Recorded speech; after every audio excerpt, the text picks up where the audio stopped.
Social media पर इन दिनों मेरा चरित्र बताने वाली पोस्ट की बाढ़ आई हुई है। सबको बताना है कि मैं कितनी ज्यादा चरित्रहीन हूं। पूरी क्रिएटिविटी के साथ कीचड़ उछाला जा रहा है। एडिटेड तस्वीरों का पूरा एल्बम घूम रहा है और एडिटेड फोन कॉल से लेकर अफवाहों तक का बाजार खूब गर्म है।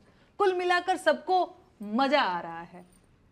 इंटरेस्टिंग बात यह है कि यह सब काम देशभक्ति के नाम पर हो रहा है और मुझे गालियां देकर लोग झटपट देशभक्त बन जा रहे हैं।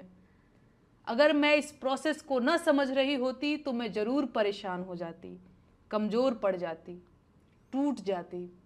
लेकिन इन फर्जी देशभक्तों के लिए बुरी खबर यह है कि मैं खूब समझ रही हूं कि इस वक्त मेरे साथ क्या हो रहा है और क्यों हो रहा है। मैं इस सरकार से सवाल पूछ रही हूं, लेकिन सरकार के पास मेरे सवालों का कोई जवाब नहीं है, तो बदले में मुझे गालियां दिलवाई जा रही हैं।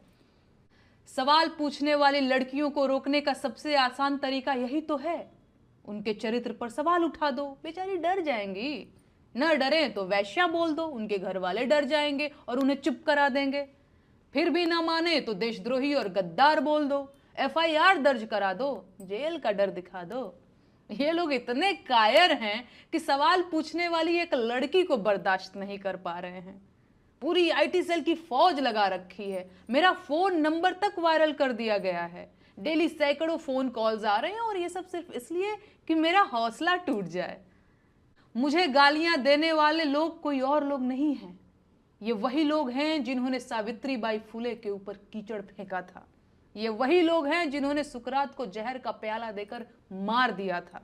ये वही लोग हैं जिन्होंने ब्रूनो को सच बोलने के लिए जिंदा जला दिया था। ये वही लोग हैं जिन्होंने मीराबाई राठौर को जहर देकर मारने की कोशिश की थी। ये वही लोग हैं जिन्होंने माता सीता को अग्नि परीक्षा देने के लिए मजबूर कर दिया था। ऐसे मूर्ख और धूर्त हर युग हर जमाने में हुए हैं और मैं इस परिदृश्य को बहुत कायदे से समझ रही हूं। इस जमाने के मूर्ख और धूर्त मुझे चाहे जितना अपमानित करें, प्रताड़ित करें, मैं हारने वाली नहीं हूं। वो मेरा जीवन ले सकते हैं लेकिन मेरा हौसला नहीं तोड़ सकते। सुकरात अगर जहर का प्याला न पीता तो मर चुका होता, पर सुकरात आज भी इसीलिए जिंदा है क्योंकि उसने झूठ बोलने के बदले जहर पीना स्वीकार किया। मैं इस देश के लोकतंत्र को बचाने की लड़ाई लड़ रही हूं। आम जनता के उन मुद्दों की लड़ाई लड़ रही हूं जिन्हें सरकार में बैठे लोगों ने पीछे धकेल दिया है। इस देश की जनता को रोजगार चाहिए सर, महंगाई से छुटकारा चाहिए, अच्छे स्कूल और अच्छे अस्पताल चाहिए, अस्पतालों में डॉक्टर और स्कूलों में शिक्षक चाहिए। आम जनता को हिंदू मुसलमान और मंदिर मस्जिद के झगड़े नहीं चाहिए। लेकिन इस सरकार ने आम जनता को सिवाय झगड़ों के और कुछ नहीं दिया है। सरकार इस देश को कमजोर कर रही है और मैं ये होने नहीं दूंगी। ये देश इस सरकार की जागीर नहीं है और प्रधानमंत्री देश के मालिक नहीं हैं। मैं ये बात 1000 बार बोलूंगी, फिर चाहे इसके लिए मुझे जहर का प्याला ही क्यों न पीना पड़े।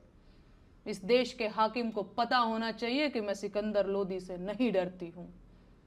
बाकी इस देश के महिला आयोग से मुझे कोई शिकायत नहीं है। आपकी मजबूरी मैं समझ सकती हूँ। भाजपा के नेता महिलाओं पर जिस मुखरता से बयान दे रहे हैं उसे देखकर मैं आपकी हालत का अंदाजा लगा पा रही हूं। तो आप लोग अपना ख्याल रखिए। नमस्ते जीजी।